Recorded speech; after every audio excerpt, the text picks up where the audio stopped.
माँ बेटे का अनमोल प्रेम। माँ, मुझे कुछ महीनों के लिए विदेश जाना पड़ रहा है।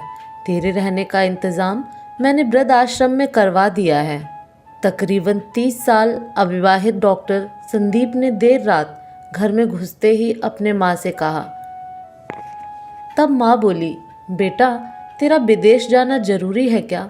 माँ की आवाज़ में चिंता और घबराहट साफ झलक रही थी। तब डॉक्टर संदीप बोला, माँ, मुझे इंग्लैंड जाकर कुछ रिसर्च करनी है। वैसे भी तो कुछ ही महीनों की बात है, फिर मैं आपको वापस घर ले आऊँगा।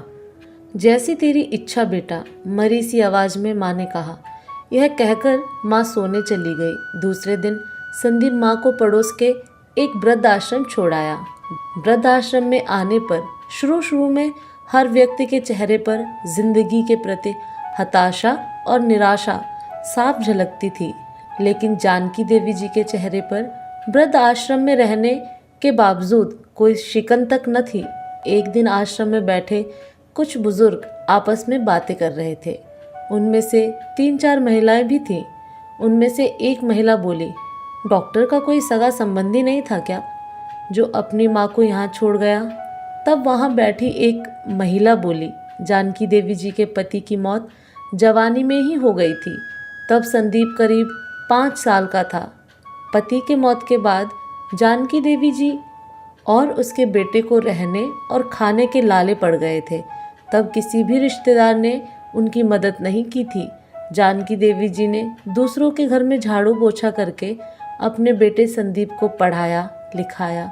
संदीप भी पढ़ने लिखने में बहुत होशियार था, तभी तो वह डॉक्टर बन गया। वृद्ध आश्रम में करीब 7 महीने गुजर जाने के बाद एक दिन जानकी देवी वृद्ध आश्रम के संचालक मुकेश शर्मा के ऑफिस के नंबर से अपने बेटे को फ़ोन किया और कहा, संदीप, तुम इंडिया आ गए हो या फिर अभी भी इंग्लैंड में ही हो?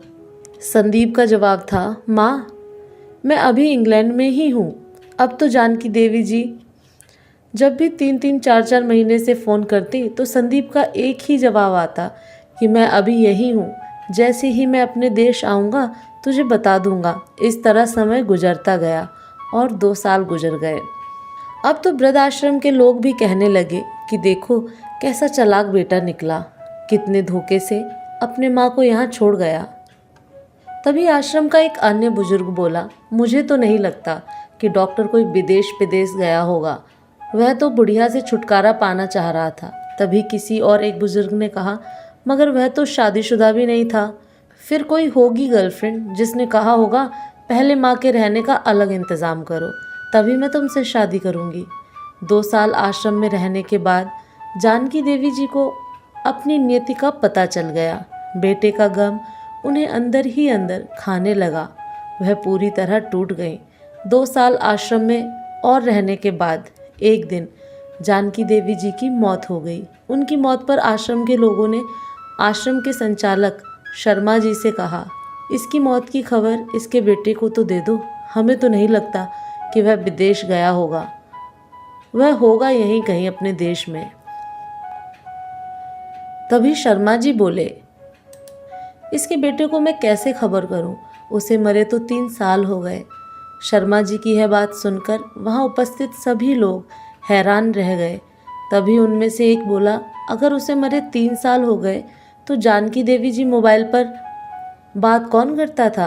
तब शर्मा जी बोले, वह मोबाइल तो मेरे पास है जिसमें उनके बेटे की रिकॉर्ड की गई आवाज़ है। एक बुजुर्ग ने पूछा, पर ऐसा क्यों?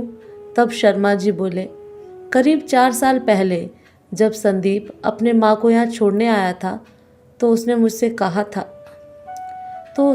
कहा कि शर्मा जी, मुझे ब्लड कैंसर हो गया है और डॉक्टर होने के नाते यह मैं अच्छी तरह जानता हूँ कि इसकी आखिरी स्टेज में मुझे बहुत तकलीफ़ होगी। मेरे मुंह और मेरे मसूड़ों से खून भी आएगा।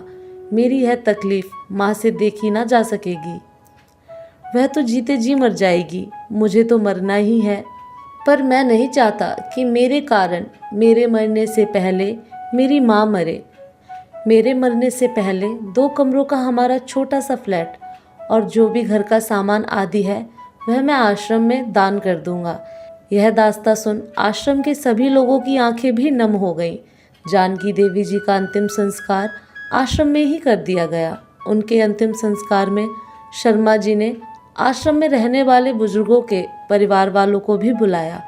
माँ बेटे के इस अनमोल प्यार और अटूट दास्तां का कुछ लोगों पर इतना असर हुआ कि कुछ बेटे अपने बूढ़े माँ बाप को वापस घर ले गए।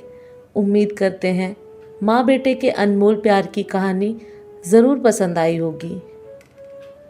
अगर कहानी पसंद आई तो इसे अपने दोस्तों के साथ भी शेयर ज़रूर करिएगा।